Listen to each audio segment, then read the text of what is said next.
Only you're taking zinc, you're taking vitamin A, you're taking vitamin C, vitamin D, women's reload, glutathione, omega-3 fish oil. Only you're taking cauliflower oil. Hi fam, thanks for clicking play on today's video.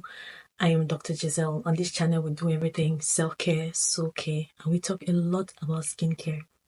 Today I'll be talking about a topic I have avoided for so long. I have been creating content for about 4 years now, and I've avoided this topic, albeit asked about it so many times. But lately I realized it's been getting out of hand. So I think it's time for me to add my 2 cents to the matter. Let's talk about supplements, because you'll be taking all kinds of chemicals and plastics in the name of supplements.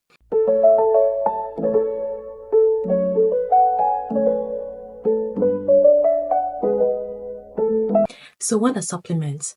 Supplements are minerals, vitamins, sometimes herbs, or live microbials that are added to the diet. Keyword, added. They are not a replacement for your diet. They're just an addition. That's why they are called dietary supplements. They supplement your diet. They help to maintain or improve overall health, and they come in several vehicles. You have gels, capsules, tablets, powders, liquids, gummies, you name them. The body doesn't make some of these minerals or electrolytes, so it depends on your diet to get them. Minerals like iron, zinc, calcium, electrolytes like potassium, magnesium, phosphate. Although the body regulates and recycles these minerals and electrolytes, it doesn't produce them, so you gotta eat them.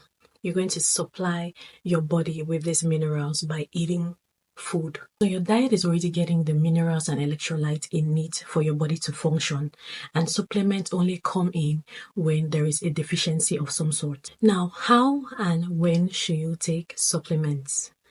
Like I've just said, supplements should be taken when there is a deficiency. For instance, if your vitamin D levels are low, you need to supplement. Vegans need vitamin B12 supplements since they can't get that from their diet. People with established systemic illnesses need supplements. For instance, people with hypertension need potassium supplements to aid with excretion and balancing of their control or regulating of their blood pressure. People with chronic kidney disease need vitamin D supplements because the body cannot adequately convert vitamin D to its active form, so they need to take vitamin D supplements. Pregnant women need to take folic acid, to prevent some birth defect, and yeah, the list goes on. So there must be an established deficiency in order for you to take supplements. If you are taking supplements when you are not deficient in any mineral or vitamin, you're actually setting yourself up for organ toxicity, because if you can be deficient, you can be overloaded. This is where there's a problem with you buying any and every supplement you see online. I know there is a wave of supplements, especially now where content creators, influencers are telling you, I take the supplement, you should take the supplement. If you want your hair to grow, take the supplement. If you want your skin to glow, take the supplement. And so everybody's out here trying to take supplements. It looks like if you're not taking supplements, then you're not taking care of yourself. You're not a girly girl. You're not being intentional about your health. So you're trying to pop one supplement, one pill or the other, just so that you don't feel left out. And most of the people recommending these drugs have no idea of the implications it's going to have on the health of the audience or the consumers. Yes, I call them drugs because although they are not regulated as drugs, to me, anything that is meant to prevent or improve health should be considered a drug of some sort. And that takes me to the first concern about supplements: regulation. Supplements are not regulated because they are not considered drugs. So they are not regulated. So anybody can put anything in a bottle and sell to you in the name of dietary supplements and make claims which are not true and which, have at best may not work, and at worst may actually damage or cause hazard to your health. They are only regulated after they make their way into the market to ensure that they adhere to manufacturing protocols and labeling, and that they are not making claims that suggest they could be used as drugs. Apart from that, whatever is in the container, whatever is in that pill you're taking, no one actually checks them. So you could be drinking anything. These people could be putting any kind of chemical, any kind of plastics, any kind of synthetic materials in these bottles. And you cannot hold anybody responsible for anything that happens to you when you take this supplement. So let's talk about some of the concerns I have about supplements. First thing is the type. What type of supplement are you taking? And do you need the supplements? You know, when supplements are prescribed by health professionals, they are prescribed because there is a need. For instance, if you run your complete metabolic panel and realize that your calcium levels are low, you are supplemented with calcium, and then followed up to ensure that your calcium levels are now at optimal levels, and then the calcium is discontinued. Same with zinc and every other supplement. There is, first of all, a deficiency that has been established, and then you are sure this is the supplement that you need for this period of time, and then they take you off it when your levels are optimal. So when you do not even know what deficiency you have or what need, you cannot tell that you need this supplement. How do you know? How do you know you need this supplement? So the type of supplement you have been taking, even if you are going to be established that, okay, you need this supplement, what's the quality of the supplement you're taking? Many of these brands do not undergo third-party testing. That means there is nobody who checks the supplements to ensure that it is pure and of good quality before it comes to the market. There are so many supplements in the market of very low quality, very poor quality, poorly made, and it's sometimes very difficult to differentiate between supplements of low quality and that of high quality. Like you cannot just know upfront. Sometimes these manufacturers are just putting supplements out there and people are buying. You know what's the content of the pill that you're taking, because you cannot attest to, you cannot vet the quality. You don't know. It's very difficult to differentiate between a low quality and high quality supplement. The next thing is dosage, frequency, and duration. Okay, if you are saying you're going to take a supplement, you're going to take a glutathione supplement, or you're going to take omega-3 fish oil, for how long are you going to take it? And what dosage are you going to take it? When are you supposed to discontinue? If you're not taking your supplements under professional or medical supervision, you cannot know these things. These bottles make claims, and sometimes the servings that are written on the container is even actually higher than you require, than your diet is expected to give you. So you may be taking an overdose.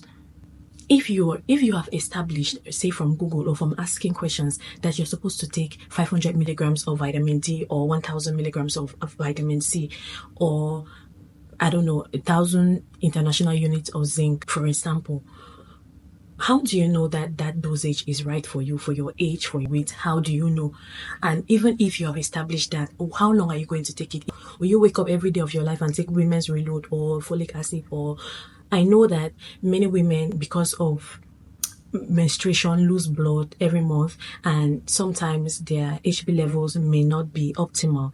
But if you are going to supplement with iron, you need to know what your HB levels are, because you need to be able to check if your HB levels are optimal, and then you discontinue the iron or the folic acid. You cannot wake up and take folic acid every day. So how long are you going to take this supplement? If you have self-medicated, if I can use that word, self-medicated, when are you supposed to get off the supplement? You have no idea. And for how long are you going to use it? Is it going to be for 1 month? Is it going to be for 2 months, 3 months, 4 months, 5 months, 6 months? There has to be a time when you get off the supplement, because besides taking the supplement, you're eating every day. So you're getting those minerals and vitamins from your diet, and then you're supplementing. So at the end of the day, you may even be overloading your body. And another concern is interaction. Have you thought about the interaction between the supplement, or the interaction between the supplement and some drug you may be taking? Only you're taking zinc, you're taking vitamin A, you're taking vitamin C, vitamin D, women's reload, glutathione, omega-3 fish oil. Only you're taking cod liver oil. Don't you have any love for your kidneys? Haba. These supplements can actually interact in your body to cause toxicity. While supplements can be beneficial, we have not denied the fact that they are beneficial. Excessive intake of certain supplements can pose health risk. Fat-soluble vitamins like vitamin A and E can accumulate in the body and potentially lead to toxicity if consumed in large amounts. So when you take too many supplements without medical supervision or without an indication, you are at risk of digestive disorders, kidney stone, and even irregular heartbeat, bleeding disorders. I feel like we're going to start seeing a lot of liver toxicity and kidney failures in a few years to come because of the mishandling and the misuse of supplements. So imagine you're taking all these supplements, you're still eating food, and then you fall sick and you probably need to go on antibiotics. What is the interaction between those supplements you're taking and the antibiotics? Or you become pregnant. Are these supplements safe to take in pregnancy? Some people become pregnant and only realize it maybe 2, 3 weeks, 4 weeks, 1 month later, and you are on the supplements that contain vitamins that could actually be dangerous to your baby. So please be careful. Don't just go about buying supplements because everybody is taking supplements.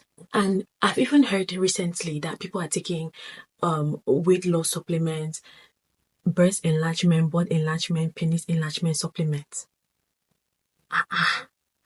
And they are being sold for 3,000 francs. 3,000 francs. So you think that it's 3,000 francs that is going to get you big bumbo? If that was the case, then why are people spending money doing BBLs and breast enlargement surgery when they could just use 3,000 francs, 5,000 francs and have the butt and the boobs that they want? These weight loss and sexual enhancer supplements are the ones that contain the most obscure and illegal ingredients. And you are buying them. So what makes you think that, wow, have you even thought about the ingredient in that butt enlargement or breast enlargement supplement that when you swallow, it's going to ignore all the vital organs in your body and only make your boob to grow? Make it make sense. You're actually drinking your grave. You're trying to unalive yourself. Do you realize that? Please save your money. Use that money to buy food and eat. You will get the vitamins and the nutrients from the food, or use the money to get a gym membership and lift some weight, and that bum will grow. People just want fast action, and so you're just ready to put your health on the line because you want quick results. Use your money and go to the hospital. Some of you have never even had a complete metabolic panel done. You haven't checked your hormone levels. You haven't checked your electrolyte levels. Take that money that you're about to buy that next bottle of supplement, go to the doctor and have your blood checked, have your CBC checked, have your CMP, your electrolytes checked, and see if you're deficient in anything. The doctor is going to prescribe what you need. They're going to follow you up, and they're going to make sure that your levels, your electrolytes, or whatever you are deficient in is optimal. And they're going to guide you on how to take supplements, what supplement to take, when to take it, and how long to take it. Please be more responsible for your health. It's not when you are buying all the supplements that everyone is taking that shows that you're really intentional about your health. People say you hair, nails, and skin gummies. Is your hair not growing? Is your hair falling off? Are your nails are they breaking? So why are you taking those gummies? Those things even contain additives that are not healthy for you. Why do you allow these people to keep taking your money? Why? Anyway, I think I'm going to end this video here. I've just been ranting, but I want to let you know that supplements are serious business. You cannot just buy any supplement because it's trending in the market or because someone told you it's going to do this and that for you. Sometimes these are just claims and they will not do anything. You're just wasting your money. If you want to start taking supplements, seek professional advice. Ask a doctor. And you want to take it in a way that will not damage your health or damage your future health. So please, save your money. You must not jump on every trendy thing. Most of those vitamins, those supplements you're taking now, you don't need them. You do not need them. In the next video, I'm going to be talking about supplements I think that are necessary, especially when it comes to skin health, because I'm all about skincare. I'll talk about the supplements I think that are necessary for you to take, why you should take them, and how you should take them. So turn on your post notification so you don't miss that video. I would have added it to this one. It's already too long. I don't want this video to be too long. So turn on your post notification so that you are notified when that video comes up. And I'll see you in my next one.